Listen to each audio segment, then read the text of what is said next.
안녕하세요. 플레이야입니다. 감정의 동요와 생각의 개입 없이 제3자의 위치에서 나를 고요히 바라보는 존재를 다른 말로 무엇이라 부를까요? 그것은 다른 사람입니다. 혹은 나와 전혀 상관없는 사람이라고도 할 수 있겠지요. 우리는 관찰자, 주시자라는 이름 아래 감정과 생각을 초월한 어떤 완전한 의식을 상상해 왔습니다. 그의 역할은 단 하나, 고요하고 여여한 존재로 머무는 것이었습니다. 그러나 그 순간 우리는 동시에 분리도 함께 창조했습니다. 자신의 진정한 정체성이 오직 관찰자에만 머물러야 한다고 믿는 이들이 있습니다. 그들은 참여자, 즉 경험하고 생각하고 느끼는 존재가 되는 것을 낮은 의식으로 여깁니다. 하지만 그것은 엄연히 분리의식의 작용입니다. 지금의 영성 담론은 여전히 의식을 높이기 위해선 인간적인 것을 초월해야 한다고 가르칩니다. 감정과 생각, 몸과 자아를 신의 영역에 속하지 않는 낮은 차원으로 규정하고 고요하고 비개입적인 상태만을 깨달음이라 여깁니다. 이러한 인식은 인간의 일부를 제거함으로써 신성에 닿을 수 있다고 믿는 분리를 진화의 과정으로 착각한 낡은 영성의 구조입니다. 분리의식은 언제나 통합된 의식보다 늘 낮은 진동 상태에 있습니다. 물론 신으로서 존재하는 최고의 진동 상태가 있습니다. 모든 것을 조건 없이 사랑하고 수용하는 순수한 진동. 그 상태가 바로 우리의 궁극적인 의식이며 절대적으로 존재하는 의식이기도 합니다. 그러나 큰 차이점은 그러한 상태를 추구하는 인간은 분리의 진동 안에서 참나의 의식 상태가 아닌 이것과 저것은 나에게서 제외한다 라고 생각하는 반면 신은 최고의 진동 상태에서 내가 아닌 것도 모두 나이다.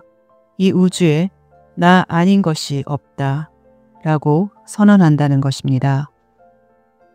그리고 신에게는 아무 의식도 자각도 없이 오직 존재만 하는 부분도 있습니다.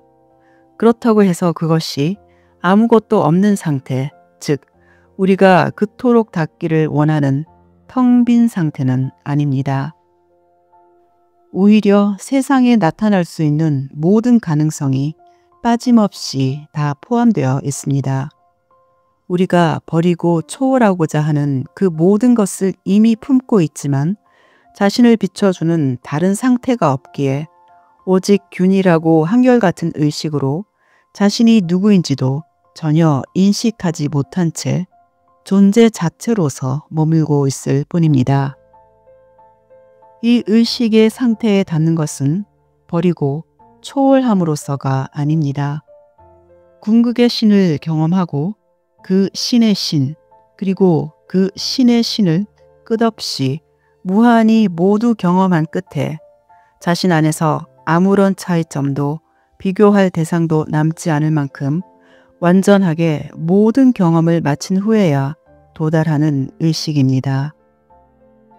그것은 생각과 자아를 버리고 가는 길이 아니라 모두를 품고 품어 나와 다른 것에 그 어떤 구분도 남지 않았을 때 비로소 닿을 수 있는 완전한 통합의 경지입니다.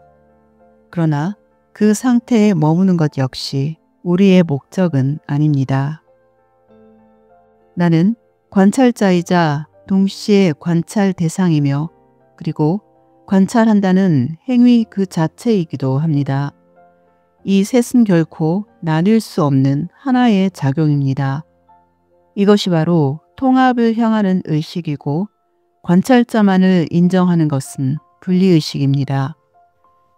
이제 우리는 소위 영성이란 것이 얼마나 우리의 존재와 삶을 단절시키고 무가치하게 여겨왔는지를 알아차리고 그 본래의 가치를 회복할 때입니다. 그동안의 영성은 종종 이원적 사고의 틀 안에서 우리를 분리시켜 왔습니다. 그러나 의식의 확장은 분리와 배제가 아닌 오직 통합에서만 일어납니다. 이것과 저것 중 하나만이 진실이 아니라 이것과 저것이 동시에 진리라는 것을 이해하면 우리는 더 이상 어느 한쪽을 부정하거나 초월하려 하지 않습니다. 이 모든 것이 이미 하나의 의식 안에서 균형을 이루고 있음을 알게 됩니다. 우리가 관찰자를 그토록 지향하는 이유는 소위 참나 혹은 신이 오직 관찰자의 의식을 가지고 있다 믿기 때문인데 이것은 결코 진실이 아닙니다. 이것은 신을 아주 한정적인 존재로 국한시키는 말에 지나지 않습니다. 신은 고요한 의식에만 갇힌 존재가 아닙니다. 신은 고요하면서도 역동적인 존재입니다. 그것은 창조하고 느끼고 생각하고 경험하며 스스로를 인식하는 모든 과정 속에 살아 있습니다. 즉, 신은 단순히 바라보는 존재가 아니라 그 바라봄의 눈길을 받는 존재이기도 합니다. 신은 나이고 너이며 존재하는 모든 것입니다. 관찰자는 감정의 동요 없이 고요할 수도 있고 격동치는 감정의 파도 한가운데서 그 감정의 뿌리를 살펴볼 수도 있습니다. 관찰자는 나와 동떨어진 초월적인 존재가 아니라 나의 모든 소위 높고 낮은 차원의 의식이 취할 수 있는 하나의 상태입니다. 그것은 정체성을 가진 존재가 아니라 의식의 기능입니다.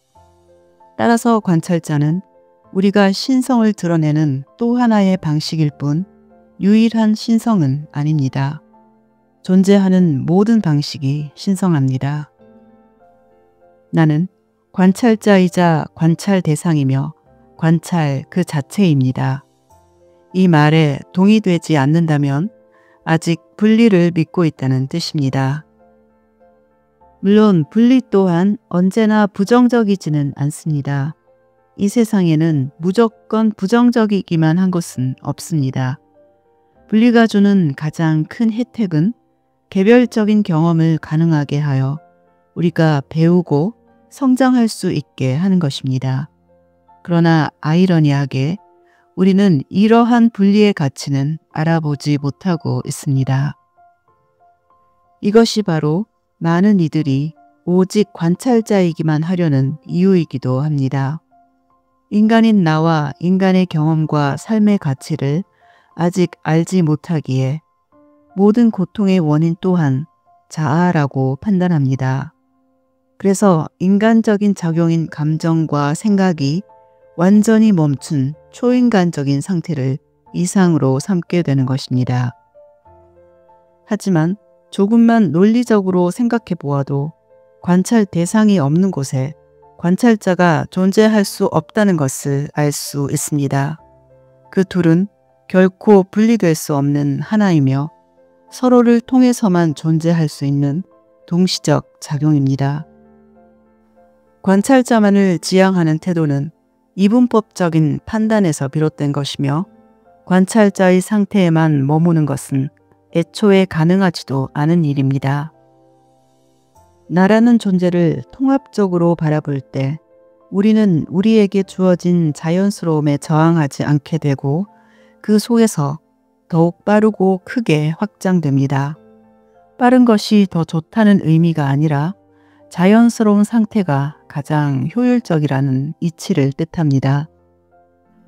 결국 통합 속에서만 잘려나가지 않은 온전한 진리를 발견할 수 있습니다. 오직 통합만이 신이 자신을 신, 곧 존재하는 모든 것으로 경험하게 합니다. 그리고 지금은 잠시 잊고 있지만 내가 바로 그 존재하는 모든 것입니다.